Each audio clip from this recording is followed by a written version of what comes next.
ऐसा नालायक बेटा भगवान सबको दे। बेटा, हमारा एक्सीडेंट हो गया है। मुझे तो ज़्यादा चोट नहीं आई, पर तेरी माँ की हालत बहुत ख़राब है। कुछ पैसों की ज़रूरत है और तेरी माँ को खून चढ़ाना है।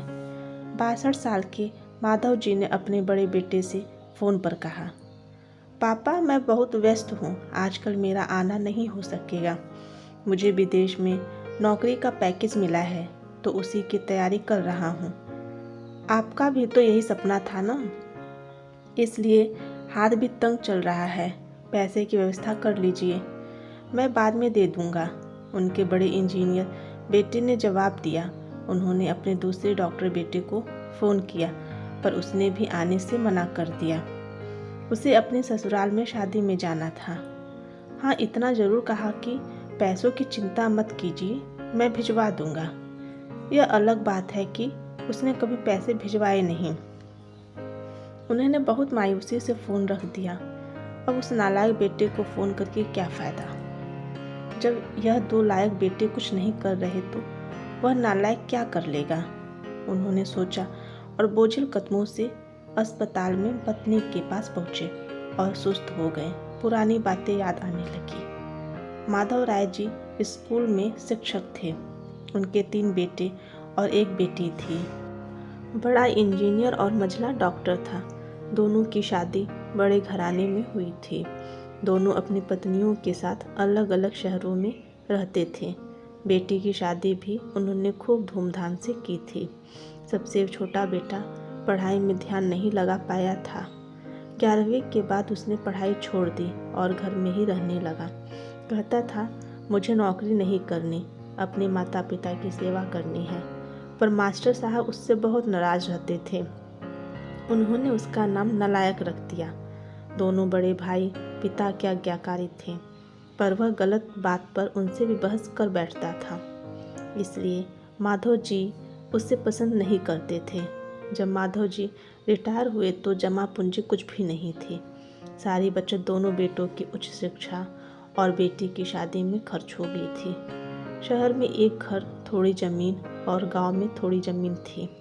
घर का खर्च उनके पेंशन से चल रहा था। माधव जी को जब लगा कि उनका छोटा बेटा सुधरने वाला नहीं है तो उन्होंने बंटवारा कर दिया और उसके हिस्से की ज़मीन उसे देकर उसे गांव में ही रहने भेज दिया। हालांकि वह जाना नहीं चाहता था, पर पिता के जिद के आगे झुक गया और गांव में ही झोपड़ी बनाकर रहने लगा। माधव जी सबसे अपने दोनों होनहार और लायक बेटों की बड़ाई किया करते। उनका सीना गर्व से चौड़ा हो जाता था, पर उस नालायक का नाम भी नहीं लेते थे। 2 दिन पहले दोनों पति पत्नी का एक्सीडेंट हो गया था। वह अपनी पत्नी के साथ सरकारी अस्पताल में भर्ती थे। डॉक्टर ने उनकी पत्नी को ऑपरेशन करने को कहा था।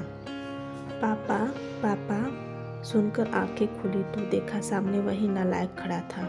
उन्होंने गुस्से से मुंह फेर लिया, पर उसने पापा के पैर छुए और रोते हुए बोला, पापा आपने इस नालायक को क्यों नहीं बताया, पर मैंने भी आप लोगों पर जासूस छोड़ रखे थे। खबर मिलते ही भागा आया हूँ। पापा के विरोध के बावजूद उसने उनको एक बड़े से अस्पताल में भर्ती कराया। माँ का ऑपरेशन कराया, अपना खून दिया, दिन रात उनकी सेवा में लगा रहता। फिर एक दिन वह गायब हो गया। वह उसके बारे में फिर बुरा सोचने लगे थे कि तीसरे दिन वापस आ गया। महीने भर में ही माँ एकदम भली चंगी हो गई। वह अस्पताल से छुट्टी लेकर उन लोगों को घर ले आया। माधव जी के पूछने पर बता दिया कि खैराती अस्पताल था, पैसे नहीं लगे, घर में नौकरानी थी ही। वह उन लोगों को छोड़कर वापस गांव चला गया। धीरे धीरे सब कुछ सामान्य हो गया। एक दिन यूं ही उनके मन में आया कि उस नालायक की खबर ली जाए।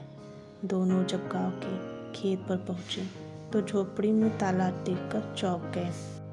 उनके खेत में काम कर रहे आदमी से पूछा तो उसने कहा, यह खेत अब मेरे हैं। क्या? पर यह खेत तो। उन्हें बहुत आश्चर्य हुआ। उसकी माँ की तबीयत बहुत खराब थी तो उसने अपने सारे खेत बेच दिए। वह रोजी रोटी की तलाश में दूसरे शहर चला गया है। बस यह झोपड़ी रह गई है, यह रही उसकी चाबी। उस आदमी ने कहा। वो झोपड़ी में दाखिल हुए तो बरबस नालायक की याद आ गई। टेबल पर पड़ा लिफाफा खोलकर देखा तो उसमें रखा अस्पताल का 9 लाख बिल उनको मुंह चिढ़ाने लगा।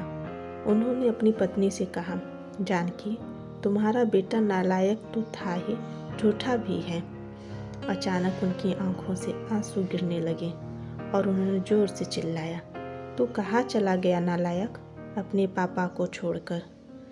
एक बार वापस आ जा, फिर मैं तुझे कहीं नहीं जाने दूंगा। उनकी पत्नी के आंसू भी गिरे जा रहे थे और माधव जी को बस इंतजार था अपने नालायक बेटे को अपने गले से लगाने का। सचमुच बहुत नालायक था वह। ऐसा नालायक बेटा भगवान सबको दे। आशा करती हूँ यह कहानी आपको अच्छी लगी होगी। अच्छी लगी तो एक लाइक, कमेंट और शेयर ज़रूर करें। ऐसी ही और भी हिंदी कहानियाँ सुनने के लिए हमारे चैनल को सब्सक्राइब अवश्य करें।